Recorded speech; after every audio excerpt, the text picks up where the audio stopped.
तो दोस्तों टीसीएस ने अपने क्वार्टर वन के नंबर को डिस्क्लोज कर दिया है। तो चलिए देखते हैं क्या है क्वार्टर वन के नंबर्स के अंदर। लेकिन उससे पहले बता दूं, कंपनी की ओर से डिविडेंड की भी अनाउंसमेंट की गई है इस क्वार्टर में। 11 रुपये के हिसाब से कंपनी आपको डिविडेंड देने जा रही है। चलिए कंपनी के नंबर देख लेते हैं। डाटाबेस के लिए यहाँ पे क्रोस में है। तो देखिए पिछले क्वार्टर की बात करते हैं तो पिछले क्वार्टर में कंपनी 64,480 करोड़ के आसपास का रेवेन्यू जनरेट किया था ऑपरेशन के थ्रू। पिछले साल की बात करते हैं तो 62,613 करोड़ के आसपास, जबकि अभी देखें तो कंपनी का रेवेन्यू बढ़ के 63,437 करोड़ आपको जाता हुआ देखने को मिल रहा है। तो साल दर साल देखें तो साल दर साल कंपनी के रेवेन्यू के अंदर एक हल्की सी तेजी आपको देखने को मिल रही है। लगभग बोल सकते हैं 1.5% के आसपास का जंप है कंपनी के रेवेन्यू के अंदर साल दर साल। जबकि क्वार्टरली बेस पे जाते हैं तो क्वार्टरली बेस पे 1.5% के आसपास की गिरावट भी आपको देखने को मिले। तो कंपनी का रेवेन्यू देखें तो साल दर साल हल्का सा बढ़ा है, लेकिन क्वार्टरली बेस पे देखते हैं तो हल्का सा गिरता हुआ भी देखने को मिल रहा है। मेरे पास बहुत सारे मार्केट रिपोर्ट है कंपनी के रेवेन्यू को लेकर, जो कि आपके सामने आ चुका होगा।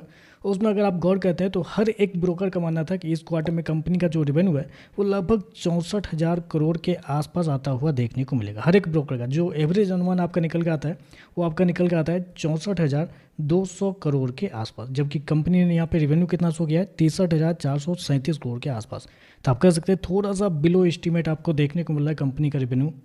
चलिए कंपनी के खर्चे क्या निकलते हैं वो देखते हैं। तो देखिए पिछले क्वार्टर में कंपनी ने 49,105 करोड़ खर्च किए थे। पिछले साल 47,344 करोड़, जबकि अभी देखें तो 48,118 करोड़ आपको जाता हुआ देखने को मिला। तो खर्चे देखें तो खर्चे ठीक है, खर्चे कंट्रोल में देखने को मिल रहे हैं। चलिए कंपनी का प्रॉफिट क्या है वो देखते हैं। तो देखिए पिछले क्वार्टर में कंपनी का प्रॉफिट 12,293 करोड़ के आसपास था। पिछले साल 12,105 करोड़, जबकि अभी देखें तो बढ़ के 12,819 करोड़ आपको जाता हुआ देखने को मिल रहा है। तो साल दर साल जाते हैं तो साल दर साल कंपनी के प्रॉफिट के अंदर एक अच्छी खासी तेजी आपको देखने को मिली। 6% के आसपास का जंप है कंपनी का प्रॉफिट के अंदर, जबकि रेवेन्यू 1.5% के आसपास बढ़ा है, लेकिन कंपनी का प्रॉफिट 6% आपको बढ़ता हुआ देखने को मिल रहा है। और क्वार्टरली बेस पे जाते हैं तो क्वार्टरली बेस पे भी कंपनी के प्रॉफिट के अंदर तेजी आपको देखने को मिली। 4 से 4.5% के आसपास का जंप है।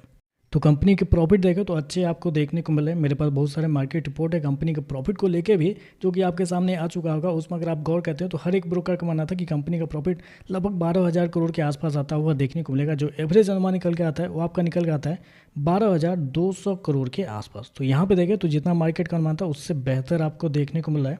तो प्रॉफिट आप कहेंगे मार्केट के एस्टीमेट से बेहतर आपको देखने को मिल रहा है, लेकिन रेवेन्यू जो है वो थोड़ा सा कम आपको देखने को मिल रहा है। और ऐसे में अगर कंपनी के मार्जिन की बात करते हैं तो पिछले साल कंपनी का जो मार्जिन था वो था आपका 19.33% के आसपास।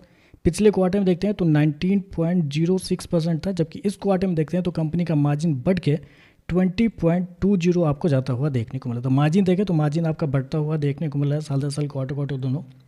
ईपीएस की बात करते हैं तो देखिए पिछले क्वार्टर में कंपनी का ईपीएस लगभग 34 रुपये के आसपास था। पिछले साल 33 रुपये के आसपास, जबकि अभी देखें तो 35 रुपये के आसपास आपको देखने को मिला। तो ओवरऑल देखा जाए तो नंबर कुछ खास आपको देखने को नहीं मिल रहा है, क्योंकि रेवेन्यू देखें तो 1.5% के आसपास का ग्रोथ। हालांकि मार्केट का मानना भी था कि कुछ खास ग्रोथ आपको देखने को नहीं मिलेगा।